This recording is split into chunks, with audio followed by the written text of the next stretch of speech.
Dalam hidup, selalu ada jalan mudah yang tampak menggiurkan, uang cepat, kemenangan besar, dan janji manis yang membuat banyak orang terlena. Begitulah dunia perjudian bekerja, perlahan menarik, lalu tanpa sadar menenggelamkan. Tidak peduli seberapa pintar seseorang, pada akhirnya rumah taruhan selalu menang.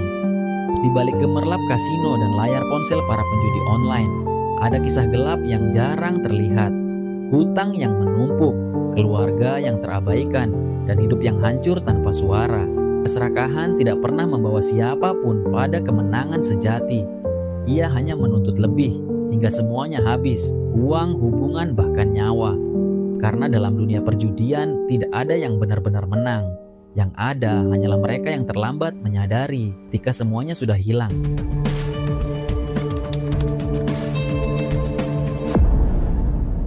Berlatar di Filipina, cerita dibuka dengan suasana mencekam. Seorang pria muda bernama Sung Jae berlari terhuyung-huyung di tengah keramaian. Tubuhnya berlumuran darah, napasnya tersengal, dan pandangannya dipenuhi ketakutan, entah masalah apa yang menimpanya. Namun dari ratusan pasang mata yang melihatnya, tak ada satupun yang peduli. Orang-orang berlalu begitu saja, membiarkannya terseret dalam ketakutannya sendiri. Harapan sempat tumbuh ketika sebuah mobil polisi berhenti di depannya. Dengan tubuh gemetar dan suara terbata, Sung Jae memohon pertolongan, menyodorkan sebuah flash disk sebagai bukti bahwa ia baru saja diculik dan disiksa. Situasi seolah membaik baginya, hingga dalam hitungan detik semuanya berubah. Bos dari para pengejarnya tiba, datang membawa kesunyian mematikan. Para polisi tak sempat bereaksi. Dengan kejam, pria itu menghabisi mereka satu persatu, termasuk Sung Jae, yang baru saja berada di ambang keselamatan.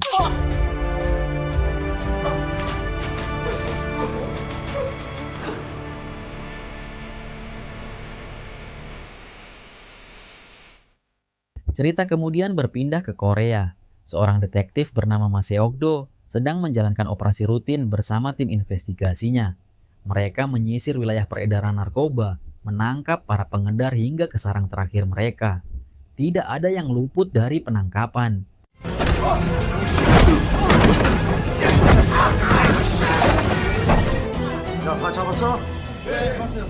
Namun dari penggerebekan hari itu muncul temuan yang jauh lebih besar. Para pelaku ternyata menggunakan sebuah aplikasi online sebagai jalur transaksi. Menyadari pentingnya hal itu, Seok-do meminta timnya untuk melacak siapa pengembang aplikasi tersebut. Selesai bertugas, mereka beristirahat di sebuah warung makan sembari melanjutkan pencarian informasi. Penelusuran itu akhirnya mengarah pada nama yang sangat familiar. Aplikasi tersebut dibuat oleh seseorang bernama Sang Jae. Sayangnya, kabar yang diterima jauh dari menggembirakan. Sung Jae telah ditemukan tewas di Filipina dan jasadnya telah dibawa kembali ke Korea untuk diotopsi. Keesokan harinya, Seok-do langsung menuju Institut Forensik Nasional. Di sana, ia mendengar laporan bahwa Sung Jae mengalami penyiksaan brutal sebelum akhirnya tewas oleh satu tusukan mematikan. Semua itu menimbulkan kecurigaan besar dalam benak Seok-do. Ada terlalu banyak kejanggalan dalam kasus ini. Terlebih lagi, di luar ruangan ia bertemu ibu Sung Jae yang menangis pilu. Sang ibu menjelaskan bahwa anaknya pergi ke Filipina setelah menerima tawaran pekerjaan. Bekerja di sebuah perusahaan bernama HB Trading. Namun sejak saat itu ia sulit dihubungi, hingga akhirnya pulang hanya sebagai jenazah. 혹시 그 성재가 일하던 회사 이름 저희가 최선을 다해서. Cuplikan berpindah jauh dari Korea.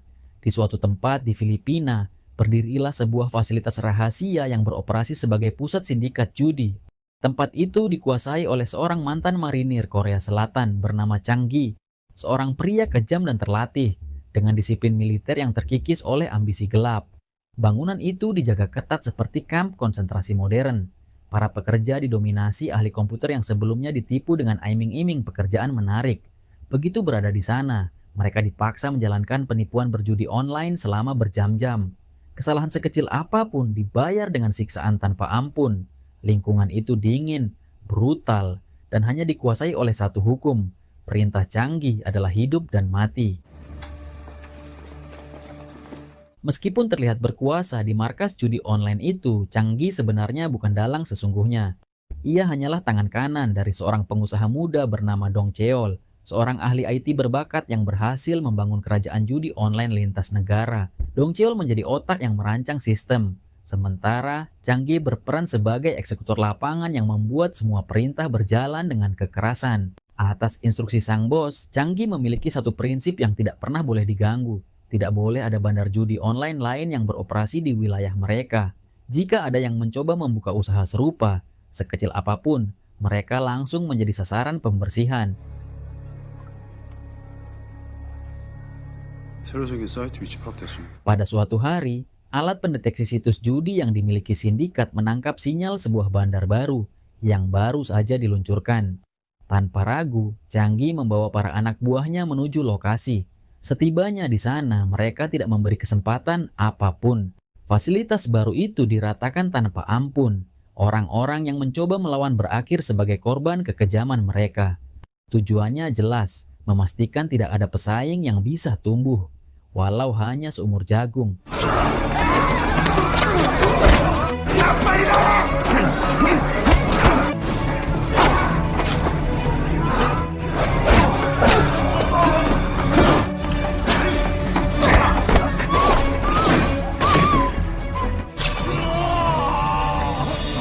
Sementara itu, di kantor polisi Korea, penyelidikan Seokdo mengarah pada fakta baru yang lebih kompleks.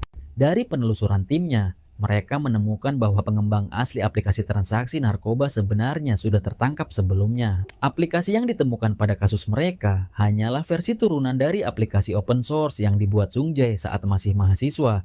Awalnya hanya untuk berbagi makalah antar mahasiswa. Karena sifatnya terbuka, siapapun bisa menggunakannya dan mengembangkannya kembali, termasuk para pelaku kriminal. Kebenaran mulai terlihat jelas. Sung Jae bukanlah pelaku, melainkan korban. Ia ditipu dengan tawaran pekerjaan di Filipina, lalu dipaksa bekerja di pusat bandar judi online. Ketika menolak menjadi scammer dan mencoba melarikan diri, hidupnya berakhir tragis. Benang merah penyiksaan yang ditemukan pada jasadnya mulai terhubung satu persatu. Ingin memahami lebih dalam, Seokdo mencoba menghubungi perusahaan yang mengaku mempekerjakan Sung Jae. Namun nomor kontak mereka tidak dapat dihubungi. Ia berniat menggali lebih banyak informasi dari ibunda Sung Jae. Tetapi takdir berbicara lain. Sang ibu ditemukan sudah meninggal, entah bunuh diri karena putus asa, atau menjadi korban lanjutan. Tidak ada yang dapat dipastikan. Yang tersisa hanyalah selembar pesan yang memohon agar Seokdo menangkap dan menghukum pembunuh putranya. 이거 유서 같은데요.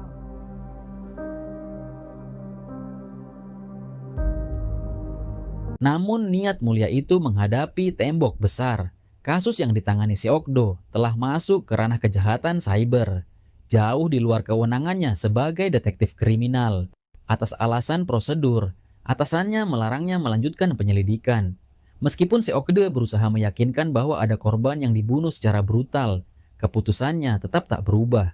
Larangan itu membuat langkah Seokdo terhenti. Terlebih ia diam-diam telah berjanji pada mendiang ibu Sung Jae untuk menemukan pelaku. Kini janji itu semakin sulit diwujudkan. 석두야, 이런 사건은 우리가 할 수 있는 게 아니야. 나 이 새끼들 잡아야 돼. Di sisi lain, Changgi yang baru saja meratakan saingan baru menghubungi Dong Cheol untuk melaporkan tugasnya. Hubungan keduanya mulai terlihat retak. Meskipun Changgi menambah jumlah pekerja dan pasukan, bagiannya tetap tidak meningkat.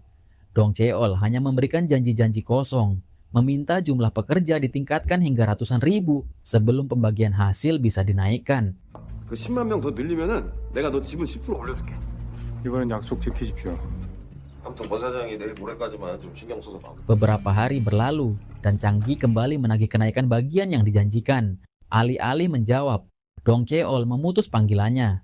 Perlakuan itu menjadi titik pecah dalam kesabaran Changgi. Rasa frustrasi yang menumpuk selama ini akhirnya memuncak. Tanpa memberitahu siapapun, ia mengumpulkan anak buah terdekatnya dan memutuskan pergi ke Korea. Dong Cheol yang semakin muak dengan sikap Changgi mulai merencanakan langkah baru.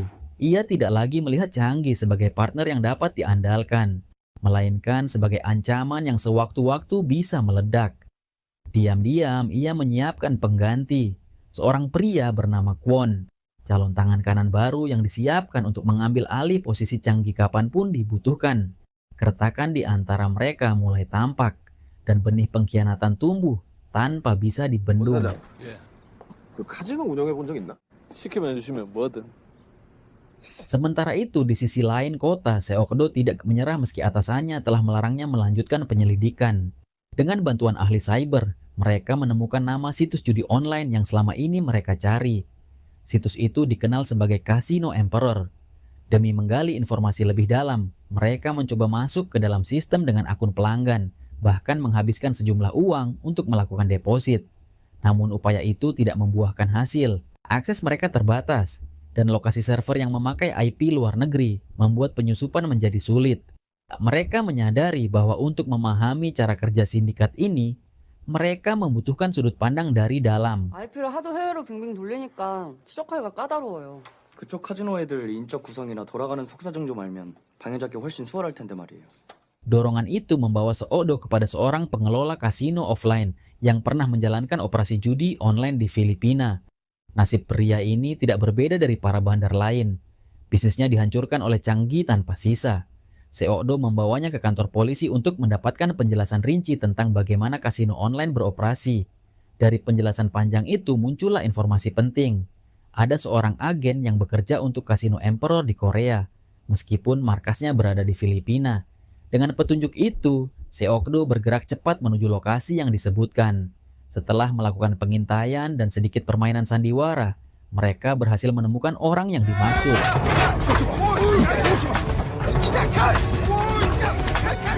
Namun pria itu hanyalah sales kecil yang ditugaskan menggait pemain. Di bawah tekanan yang meningkat, ia akhirnya membuka mulut dan menyebut nama penting. Agen utama yang mereka cari adalah pria bernama Choi Yu. Seokdo segera mengamankan pergerakan Choi Yu, yang diketahui akan berada di bandara hari itu. Operasi penyergapan dilakukan cepat dan tepat, hingga akhirnya Choi Yu berhasil ditangkap. Sebuah kemajuan besar dalam kasus yang semakin rumit. Di tempat lain, Changgi yang sudah tiba di Korea langsung mendatangi Dong Cheol. Dengan ekspresi datar dan sikap penuh tekanan, ia hanya ingin memastikan bagian keuntungan yang seharusnya ia terima. Namun Dong Cheol kembali meremehkannya dengan alasan sedang menyiapkan bisnis baru yang diyakini akan menghasilkan keuntungan berlipat-lipat. Janji-janji manis itu kembali dilontarkan tanpa kepastian. Sementara Changgi merespons dengan ketenangan yang menutupi dendam yang mengakar. 야, 그렇게 되면은 너 카지노 지분이랑 관리자 키까지 내가 싹 다 넘길게. 너 그 말은 꼭 지켜야 돼. Setelah pertemuan itu, kabar penangkapan Choi Yu sampai ke telinga Changgi. Merasa posisinya terancam, ia bergerak cepat menuju kantor polisi. Dengan perencanaan teliti, ia masuk tanpa menarik perhatian dan langsung menuju ruang tempat Choi Yu ditahan. Tak ingin rahasia terbongkar, Changgi menghabisi Choi Yu secara brutal. Kemudian pergi begitu saja, seakan tidak pernah berada di sana.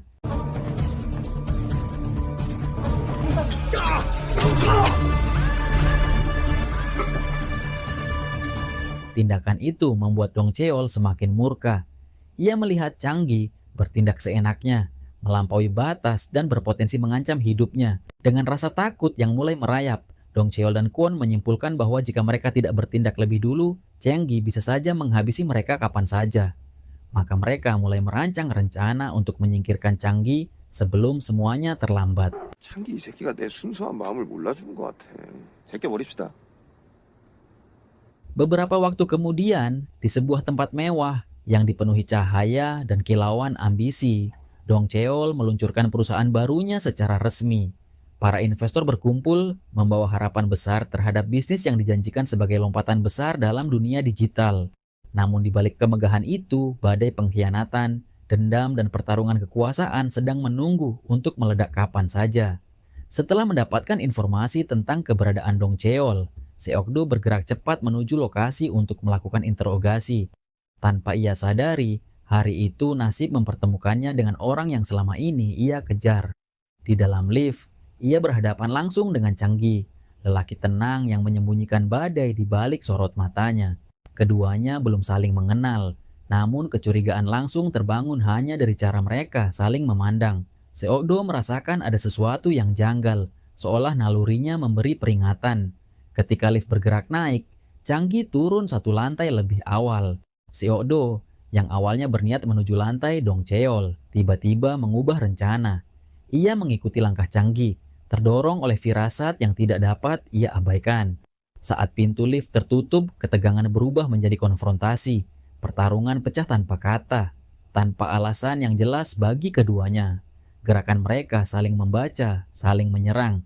Namun Changgi yang terbiasa dengan kekerasan berhasil meloloskan diri, meninggalkan Seokdo dengan lebih banyak pertanyaan daripada jawaban.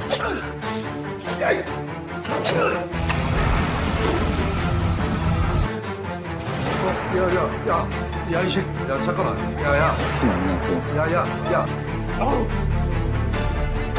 Sementara itu, salah satu anak buah Changgi yang tertangkap diamankan di kantor polisi. Namun interogasi tidak menghasilkan apapun. Pria itu membisu, seolah telah bersumpah mati daripada membuka satu fakta pun. Di dalam kantor polisi, potongan demi potongan mulai menemukan bentuk. Identitas Changgi terungkap jelas. Ia bukan hanya tangan kanan sindikat, tetapi pelaku langsung dari berbagai kekerasan, termasuk pembunuhan Sung Jae. Semua mengarah kepadanya, tetapi tidak ada bukti kuat yang dapat digunakan untuk menjeratnya secara hukum. Pertimbangan panjang pun terjadi.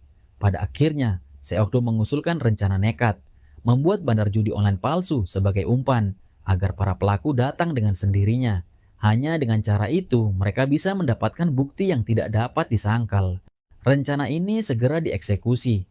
Tim dikirim ke Filipina untuk membuat situs judi online tandingan. Sementara Seokdo memantau dari Korea, menunggu momen para burung pemangsa itu tertarik pada jebakan yang mereka pasang.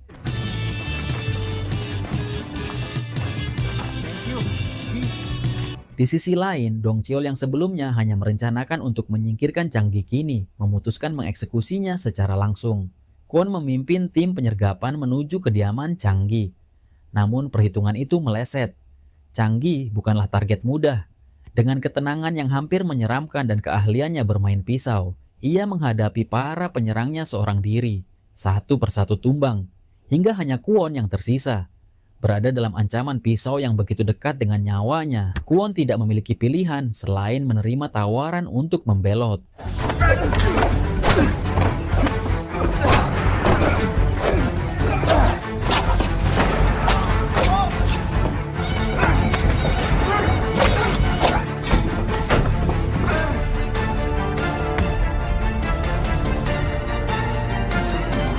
Setelah itu rencana baru dibentuk. Kwon menghubungi Dongcheol memberinya kabar palsu bahwa Changgi telah tertangkap. Dongcheol yang mendengar kabar itu merasa ancaman terbesar dalam hidupnya akan segera lenyap. Ia datang ke tempat yang ditentukan, membawa pistol yang diberikan Kwon, sebuah pistol yang ternyata tidak berisi peluru. Dengan penuh keyakinan, ia melangkah menuju ruangan tempat Changgi dikatakan terikat. Namun yang menunggunya bukanlah kemenangan, melainkan akhir dari hidupnya. Kepercayaan yang salah membawa Dongcheol tepat ke titik kematiannya. Dengan berakhirnya nyawa Dongcheol, akses ke kunci admin kasino Emperor kini berpindah tangan.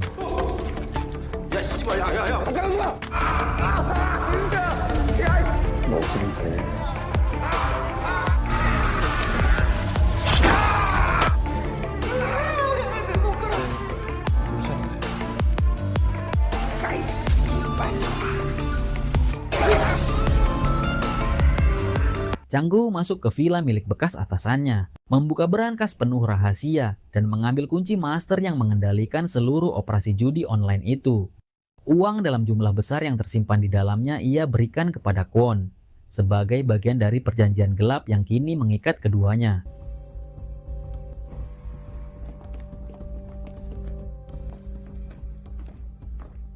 Sementara itu, di Filipina, anak buah Changgi mengetahui adanya kasino baru yang baru saja beroperasi. Atas perintah dari Korea, mereka bersiap melakukan penyerbuan. Namun, apa yang menunggu mereka bukanlah bandar saingan, melainkan jebakan yang disusun rapi oleh tim Seokdo. Begitu para penyerang memasuki gedung, mereka menemukan tempat itu kosong, sunyi, tanpa satupun tanda operasi berlangsung. Kecurigaan belum sempat berubah menjadi kesadaran ketika pintu-pintu tertutup dan tim polisi muncul dari balik persembunyian. Penyerangan itu berubah menjadi penangkapan besar-besaran. para pelaku sempat memberikan perlawanan yang berarti. Jebakan itu berhasil. Dan untuk pertama kalinya, kasus sebesar ini mulai menunjukkan celah kemenangan.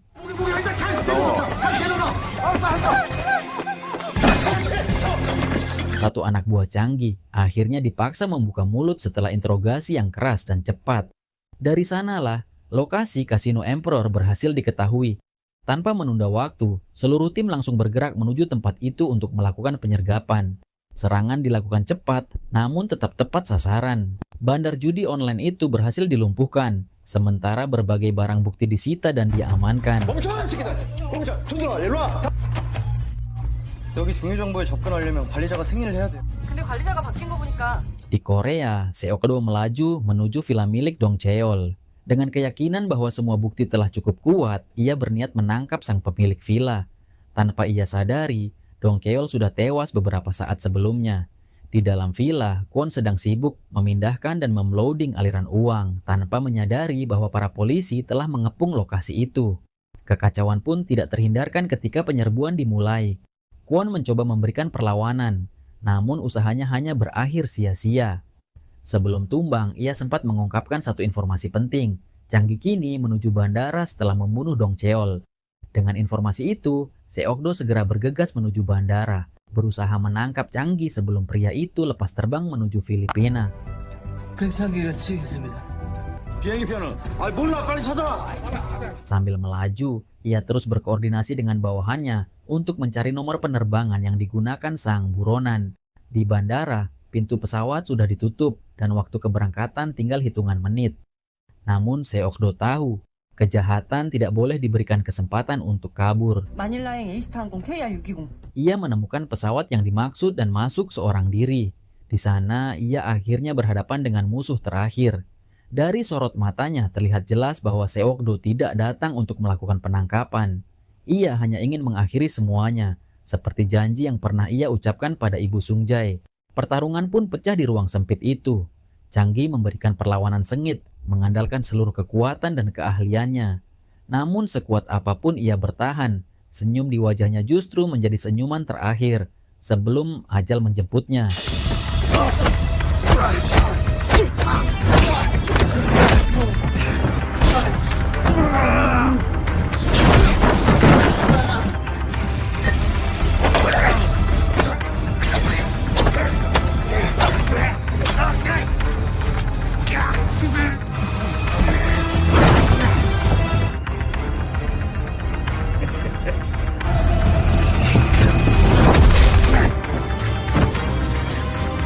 Usai pertarungan itu, Seokdo datang ke makam Ibu Sungjae.